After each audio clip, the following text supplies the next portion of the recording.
दोस्तों नमस्कार। बिहिनिया संजय से मैं कौशल तिवारी। क्या भारत के प्रधानमंत्री चीन के शी जिन की सातिराना खेल में फंस गए हैं? क्या भारत पूरी दुनिया में अब अलग थलग पड़ने लगा है? क्या चीन की इस नीति ने भारत के सामने अभूतपूर्व संकट पैदा करने की स्थिति पैदा कर दी है? यह सवाल इसलिए उठ रहे हैं क्योंकि संघाई सहयोग संगठन यानी एससीओ की बैठक में प्रधानमंत्री नरेंद्र मोदी को जिस ढंग से बुलाने के लिए चीन ने सेना हटाने और जोड़ने की कोशिश की, वह बेहद ही सातिराना अंदाज है। चीन के बारे में हमेशा भारत की यह स्थिति रही है कि वह पीठ पीछे छुरा भोंकता है। इसकी सबसे बड़ी वजह है माओ से तुम का वह दर्शन, यह वह कथन जो भारत को बेहद ही कारत से देखता है और कहता है कि भारत गाय है, दूहने खाने और गाड़ी खींचने का काम करता है। चीन बेहद महत्वाकांक्षी है और वह सब कुछ अपने में समेट लेने की ताकत के साथ आगे बढ़ता है और यही वजह है कि माओ से तुंग की वैश्विक सोच चाइनीज हान सभ्यता की गीता मानी जाती है और चीनी शासक उसी पर काम करते हैं, कहा जाए तो गलत नहीं होगा। सवाल ये नहीं है कि चीन क्या कर रहा है, सबसे बड़ा सवाल तो ये है कि क्या अगले साल जब संघाई बैठक की अध्यक्षता भारत करेगा तब दिल्ली में होने वाली इस बैठक के पहले क्या कुछ होगा, यह सबसे बड़ा सवाल है।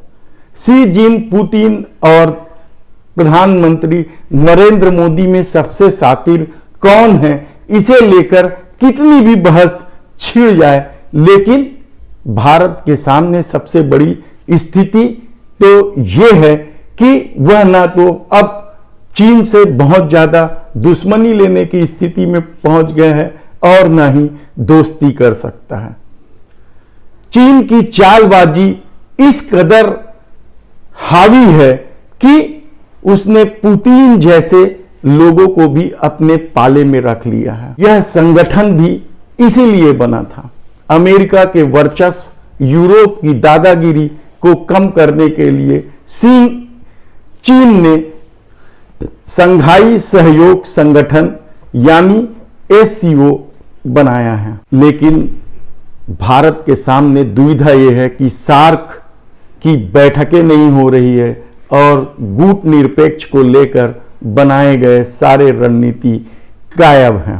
तब सवाल यह है कि क्या भारत के प्रधानमंत्री नरेंद्र मोदी समरकंद जाकर फंस गए हैं? ये क्या सोच कर गए हैं? भारतीय सैनिकों के पीछे हटने की सहमति चीन का झुकना है?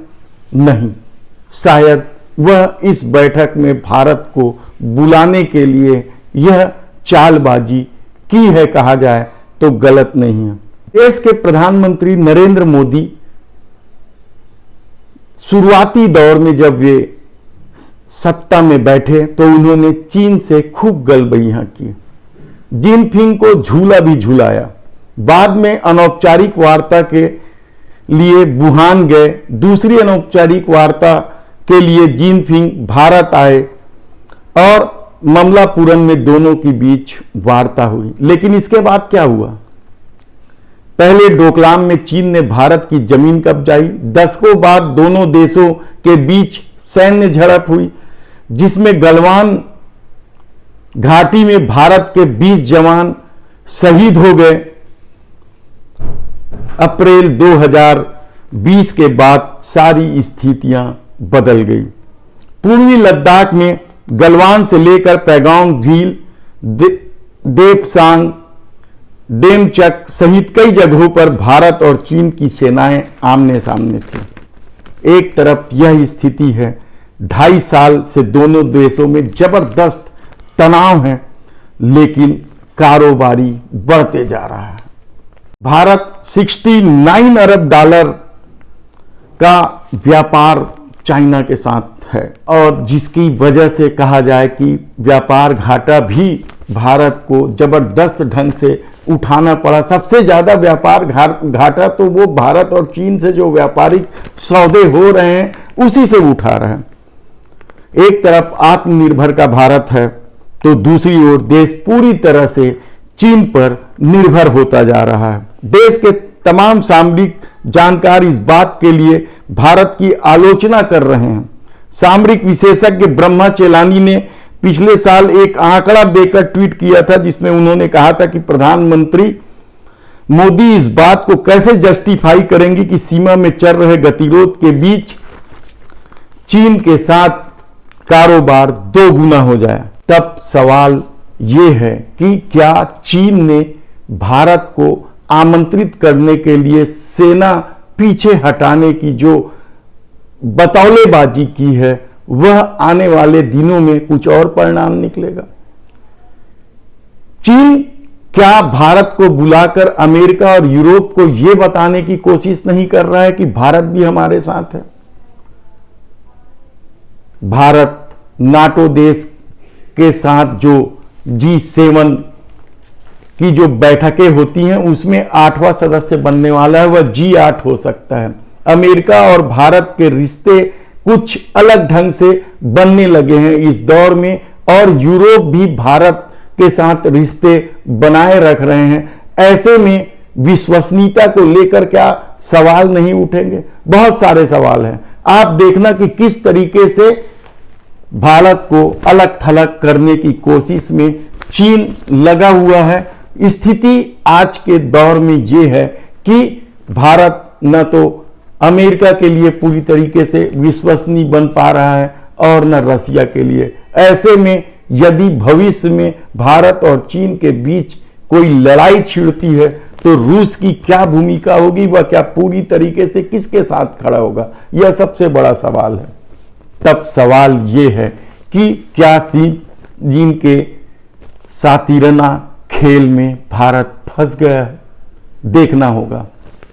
दूसरी तरफ राजधानी में दुनिया भर के 12 देशों के शटलर्स जुटेंगे। राजधानी में पहली बार हो रही मुख्यमंत्री trophy India international challenge badminton स्पर्धा में 12 देशों के खिलाड़ी भाग लेंगे। प्रतियोगिता में लगभग 12 लाख रुपए के इनाम विजेता खिलाड़ियों को दिए जाएंगे। 20 से 25 सितंबर तक होने वाले इस बड़े मुकाबले में छत्तीसगढ़ से आकर्षि कश्यप, जूही देवांगन, ईशान भटनागर, सिद्धार्थ प्रताप सिंह और वेंकट गौरव सीधे मेन ड्रा में खेलेंगे। इसमें भारत के टॉप खिलाड़ियों में सौरभ वर्मा, सुमित रेड्डी, सिक्की रेड्डी, मालिका बंसोड़, उन्नति हुड्डा, शंकर मुतु, तनिषा क्रेप्टो, श्रुति मिश्रा, विश्ववर्धन गौर, कृष्णा प्रसाद आदि के शामिल होने की बात कही जा रही है। इस आयोजन के संबंध में छत्तीसगढ़ बैडमिंटन एसोसिएशन के सचिव संजय मिश्रा ने कहा कि मोआ के आई स्पोर्ट्स बैडमिंटन एरिना होने वाली प्रतियोगिता का क्वालिफाइड राउंड 20 व 21 सितंबर को होगा। सिंगल में 64 क्वालिफाइड मुकाबले हैं तो डबल्स और दूसरे प्रतियोगिता में 32 के मैच होंगे और इस तरीके से यह टूर्नामेंट जबरदस्त ढंग से चलेगा। प्रतियोगिता में भारत के अलावा Sri Lanka, Thailand, Canada, America, Maldives, Mauritius, संयुक्त अरब अमीरात, मलेशिया, जापान, युगांडा और जाम्बिया से लगभग 500 से ऊपर खिलाड़ी आएंगे। खिलाड़ी महिला, पुरुष, एकल व युगल इस तरह के टूर्नामेंट होंगे। कल प्रेस क्लब में आयोजित पत्रकार वार्ता में संजय मिश्रा ने बताया कि प्रतियोगिता अब तक का शानदार प्रतियोगिता होगा। धन्यवाद।